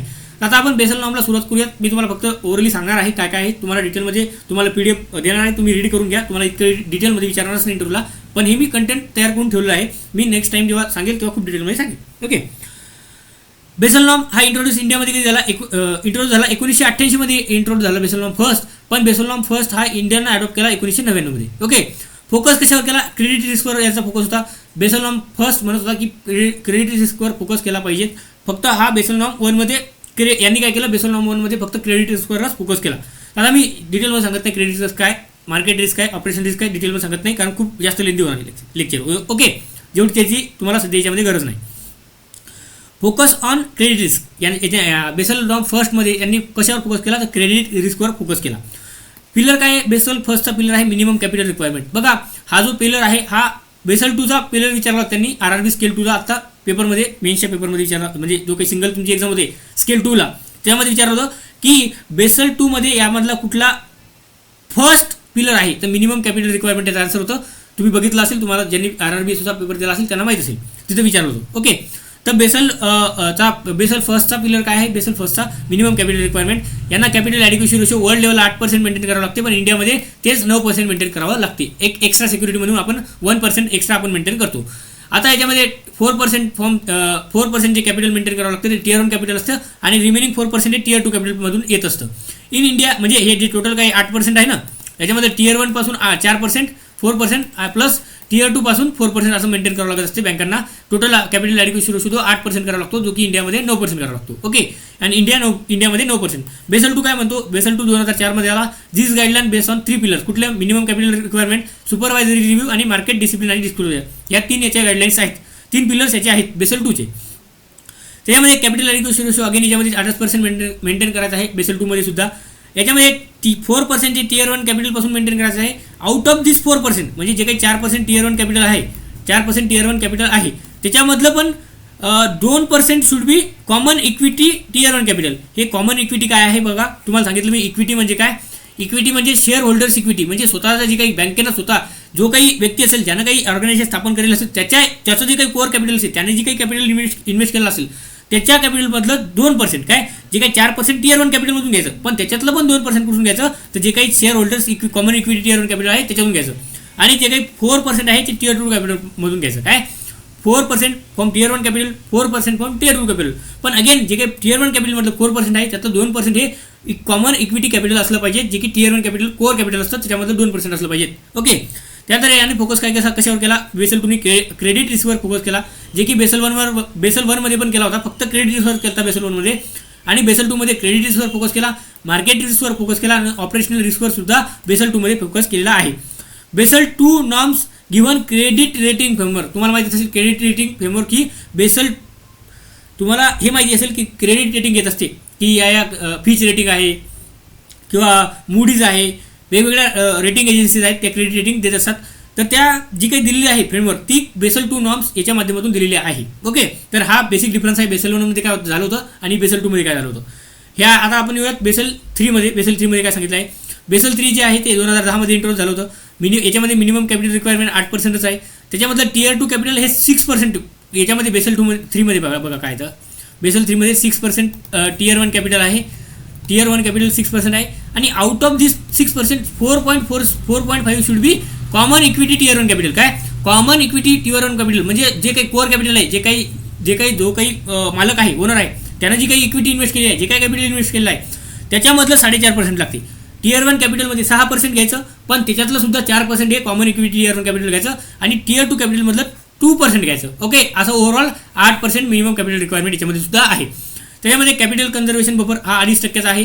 आता 2.5% हा मेंटेन करतो आपण. इंडियामध्ये किती मिनिमम कॅपिटल रिक्वायरमेंट 9% आहे आणि 2% हे कॅपिटल कन्झर्वेशन बफर आहे. तर हे टोटल जे आहे ते 11.5% बनते. तर आता हे मी जास्त डिटेलमध्ये सांगत नाही तुम्हाला. कॅपिटल कन्झर्वेशन बफर म्हणजे काय, ती एक्स्ट्रा सिक्युरिटीसाठी, अजून एक्स्ट्रा सिक्युरिटी आपण 9% मेंटेन करतोच. कशासाठी, जी काही सेफ्टी आहे बँकमध्ये डिफॉल्ट करू नये म्हणून. पण इंडियामध्ये अजून मेजर्स घेतले जातात की आपण काय करतो, आता बेसल 3मध्ये हे पण दिलेलं आहे की अजून तुम्ही इंडियामध्ये 9% आहे प्लस 2.5%, म्हणजे ते 11.5% होते.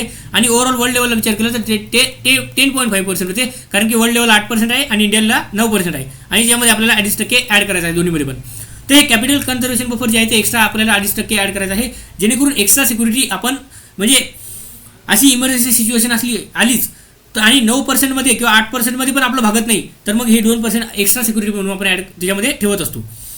लेवरेज रेशो सांगितलं मी तुम्हाला 4% फॉर डोमेस्टिकली सिस्टमॅटिकली बँक जे आहे इम्पॉर्टंट बँक्स आहेत त्याच्यासाठी, आणि 3.5% अशा बँक ज्या अदर बँक्स आहेत. Tier 1 capital refers to percentage of bank's exposure सांगितलं मी तुम्हाला. लिक्विडिटी कव्हरेज रेशो काय असतो बघा, हां हे एक लक्ष ठेवा. लिक्विडिटी कव्हरेज रेशो म्हणजे काय, bank require to maintain high quality asset to meet 30 days net out go under stress condition.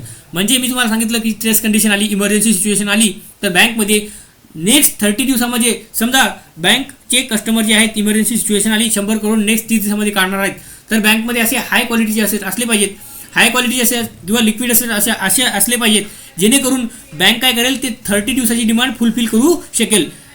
So that bank म्हणजे कुठल्या कंडिशनमध्ये स्ट्रेस कंडिशनमध्ये किंवा इमर्जन्सी कंडिशनमध्ये नेक्स्ट 30 दिवसामध्ये जे काही 100 करोड बँकमधून आउटगो होणार आहे तेवढा बँक त्या टायमामध्ये ते लोकांना देऊ शकली पाहिजेत, प्रोव्हाइड करू शकली पाहिजेत. त्याला आपण लिक्विडिटी कव्हरेज रेशो असं म्हणत असतो. ओके. आणि इट शुड बी ऑलवेज 100%. आपल्याला 100 करोडाची नीड आहे तर आपले 100% ते बँकेकडे असलं पाहिजे. ओके. तर हे आहे बेसल 3 नॉर्म्स. तर तुम्हाला I hope Basel 1, Basel 2, Basel 3 हे बेसिक आयडिया जरी आले असेल की बेसल 1मध्ये काय असते, 2मध्ये काय असते, 3मध्ये काय असते. तर मी हे सध्या तुम्हाला डिटेल एवढं जास्त डिटेलमध्ये शिकवत नाही आणि सध्या ती शिकवायची गरज सुद्धा नाही. जेव्हा तुम्हाला सांगितलं मी बँकिंग अवेअरनेस परत सांगतो की बँकिंग अवेअरनेसचा कोर्स जेव्हा येईल तेव्हा एकदम टॉप नॉच कंटेंट असेल आणि टॉप नॉच एक्सप्लेनेशन असेल आणि एकदम परफेक्ट असेल. ओके. आता लास्ट पॉईंट बघूयात आपण काय आहे तर डिफरन्स बिटवीन FDI आणि FPI.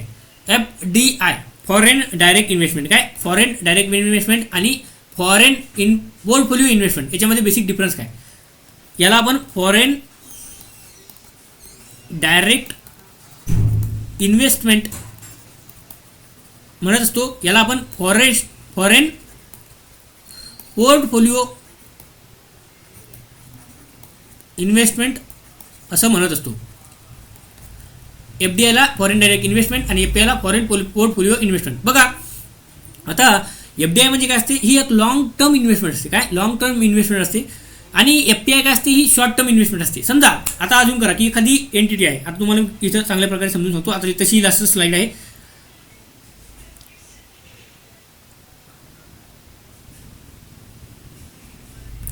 आता FDI म्हणजे काय, आता समजा USची एखादी कंपनी आहे, अजून करा की USची कंपनी आहे, कुठली एखादी कंपनी पकडा, XYZ नावाची कंपनी पकडा, एखादी USची कुठलीही समजा. आता ही कंपनी येते इंडियाच्या मार्केटमध्ये, काय इंडियामध्ये येते, इंडियामध्ये येऊन काय करते, इन्व्हेस्ट करते एखाद्या इंडियाच्या एंटिटीमध्ये, इंडियाच्या याच्यामध्ये काय करते, इन्व्हेस्ट करते. मग इन्व्हेस्टमेंट केल्यानंतर समजा एखादी समजा बँक आहे, एक अजूम करा की काय आता कोटक महिंद्रा बँक आहे.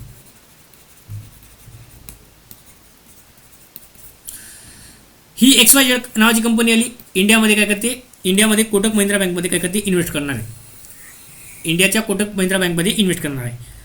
तर समजा ती बँक 10% 10% पेक्षा जास्त याच्यामध्ये शेअर घेत असेल, काय म्हणतो मी, मोर दॅन 10%, जर का ती याच्यामध्ये शेअर घेत असेल, ओनरशिप घेत असेल, तर तेव्हा आपण त्याला FDI म्हणत असतो. काय FDI foreign direct investment.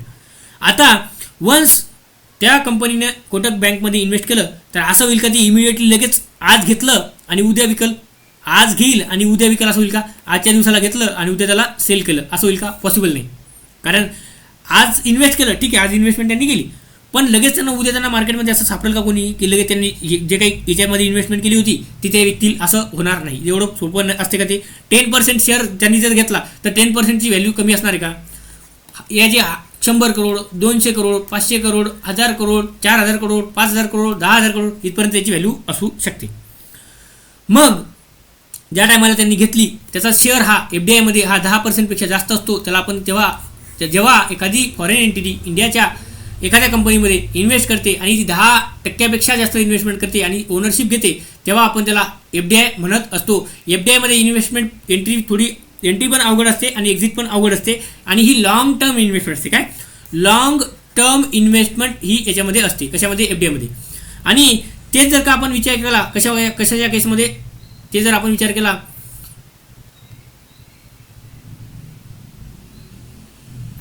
Foreign portfolio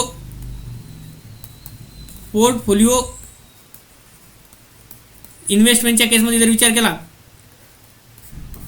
तर हे जर आपण विचार केला फॉरेन पोर्टफोलिओ इन्व्हेस्टमेंट, तर समजा जे काही आपले स्टॉक्स आहेत, इंडियाच्या स्टॉक मार्केट आहे, स्टॉक आहेत, इक्विटी आहे किंवा शेअर्स आहेत, डिबेंचर्स म्हणतो आपण त्याला, याच्यामध्ये जर काय एखादी तीच XYZ नावाची कंपनी असेल आणि ती याच्यामध्ये इन्व्हेस्ट करते, स्टॉकमध्ये इन्व्हेस्ट करते, इक्विटीमध्ये, शेअरमध्ये इन्व्हेस्ट करते, गव्हर्नमेंट सिक्युरिटीमध्ये इन्व्हेस्ट करते, आणि पण याच्यामध्ये कसं असते 10%पेक्षा शेअर त्याचा कमी असतो. काय 10%पेक्षा शेअर ऑलवेज कमी असतो आणि ते जेव्हा म्हटलं तेव्हा याच्यामध्ये इन्व्हेस्ट करू शकतात. जसं की आपण स्टॉकमध्ये आज समजा आपण इंट्राडे ट्रेडिंगला सुरुवात केली तर आपण काय करतो, आता घेतो आणि लगेच विकतो. त्याच पद्धतीनं ही XYZ कंपनी येते, स्टॉकमध्ये इन्व्हेस्ट करते, प्रॉफिट काढते, चालली जाते, इक्विटीमध्ये इन्व्हेस्ट करते, प्रॉफिट काढते, चालली जाते, शेअर्समध्ये इन्व्हेस्ट करते, प्रॉफिट काढते, चालली जाते, डिबेंचर्समध्ये इन्व्हेस्ट करते, सिक्युरिटीजमध्ये इन्व्हेस्ट करते, प्रॉफिट घेते आणि चालली जाते, म्हणजे एक्झिट करते. याच्यामध्ये एंट्री आणि एक्झिट ही इझी असते ॲज कम्पेअर टू FDI. FDIला लवकर एंट्री पण भेटत नाही आणि एक्झिट पण लवकर करता येत नाही. फॉरेन पोर्टफोलिओ इन्व्हेस्टमेंटमध्ये ते इन्व्हेस्टमेंट ही 10%पेक्षा कमी असते आणि सोबत स्टॉक इक्विटी याच्यामध्ये ते प्रॉफिट झालं की लगेच एक्झिट करते. पण FDI कधी म्हणायचं, FDI जर समजा त्याची इन्व्हेस्टमेंट 10%पेक्षा त्याच्यामध्ये जास्त झाली तर त्याला FDI आपण म्हणत असतो. आणि समजा एखादी कंपनी आहे, XYZ नावाची हीच कंपनी आहे, FDI म्हणजे एखाद्या कंपनीमध्ये कोटकमध्ये इन्व्हेस्ट केलं आणि 11% इन्व्हेस्ट केलं, पण त्यांनी गव्हर्नमेंटला कळवलंच नाही की 11% इन्व्हेस्ट केलं आहे, तर त्यांना मॅन्डेटरी असते की 3 मंथमध्ये, नेक्स्ट 3 मंथमध्ये त्यांना गव्हर्नमेंटला हे कळवणं गरजेचं असते की आम्ही 11% इन्व्हेस्टमेंट कोटक बँकमध्ये केलेली आहे, तर आम्हाला FDI म्हणून क्लासिफाय करा. ओके, जर त्यांनी तसं केलं नाही तर त्यांना पेनल्टी लागते, त्यांना काही रेस्ट्रिक्शन असतात, काही पेनल्टी पे करावी लागते. ओके, तर हे आय होप तुम्हाला FDI आणि FPIमध्ये बेसिक डिफरन्स कळाला असेल की काय असते. ओके, त्याच्यानंतर हे बघा, हे सांगितलं आम्ही 10%पेक्षा जास्त इन्व्हेस्टमेंट असते, याच्यामध्ये असं तसं काही नसते. बघा डेफिनेशन बघूया. It refers to the condition when company and investor takes ownership and control operation in a business entity in another company, आणि ती इन्व्हेस्टमेंट 10%पेक्षा जास्त असेल तेव्हा त्याला आपण FDI म्हणत असतो, फॉरेन डायरेक्ट इन्व्हेस्टमेंट म्हणत असतो. Refers to the investing in financial asset if a foreign country such as foreign entity such as कशामध्ये इन्व्हेस्ट करते, stock bonds available on exchange, जे काही NSE BSE याच्यावर अवेलेबल आहे स्टॉक्स बॉन्ड्स, त्याच्यामध्ये invest करते, प्रॉफिट झालं की एक्झिट करून टाकते, त्याला आपण FPI म्हणत असतो. हे ॲक्टिव्ह इन्व्हेस्टर असतात, हे पॅसिव्ह इन्व्हेस्टर असतात. हे it is a long term investment, जी FDIमध्ये इन्व्हेस्टमेंट असते ती लॉंग टर्मसाठी असते, ही जनरली शॉर्ट टर्मसाठी असते. एंट्री आणि एक्झिट ही रिलेटिव्हली डिफिकल्ट असते FDIमध्ये, एंट्री आणि एक्झिट याच्यामध्ये रिलेटिव्हली इझी असते. FDI flows into primary market आणि FPI flows into secondary market. आता हे प्रायमरी मार्केट म्हणजे काय आणि सेकंडरी मार्केट म्हणजे काय हे आपण नेक्स्ट लेक्चरमध्ये बघूयात, जिथं आपल्याला प्रायमरी मार्केट म्हणजे काय आणि सेकंडरी मार्केट म्हणजे काय, सोबत आपल्याला मनी मार्केट, कॅपिटल मार्केट हे पण कन्सेप्ट त्याच्यामध्ये बघायचे आहेत, फायनान्शियल मार्केटचे, ते आपण ते नेक्स्ट लेक्चरमध्ये बघूयात. ओके, तर आय होप हे लेक्चर तुम्हाला आवडलं असेल. जर आवडलं असेल तर शेअर, सबस्क्राईब करायला विसरू नका, लाईक करा, कमेंट करा. तुमचे मित्रमैत्रिणी असतील त्यांना पण फायदा होऊ द्या, जेणेकरून त्यांचे सिलेक्शन होतील, त्यांना पण चांगला याचा फायदा होईल. आणि आता आपण मोस्ट ऑफ द पोर्शन आपण बँकिंग वगैरेचा कव्हर केलेला आहे. याच्यानंतर 4-5 लेक्चर मी करतो आहे. मॅक्झिमम पोर्शन अजून आहे, बाकी भरपूर सारा पोर्शन बाकी आहे, जो की जनरली आपल्याला इंटरव्ह्यूला विचारतात, तो मी तुम्हाला याच्या माध्यमातून प्रोव्हाइड करतो. अजून PPTs वगैरे, PPTसाठी मी तुम्हाला सांगितलं आहे की GA लॉजी म्हणून मी ग्रुप तयार केलेला आहे, तो टेलिग्राम जॉईन करा, त्याच्यामध्ये मी तुम्हाला PPTs PDF वगैरे सर्व काही प्रोव्हाइड करणार आहे. ओके, तर भेटूयात आपण नेक्स्ट लेक्चरमध्ये. तोपर्यंत बाय बाय.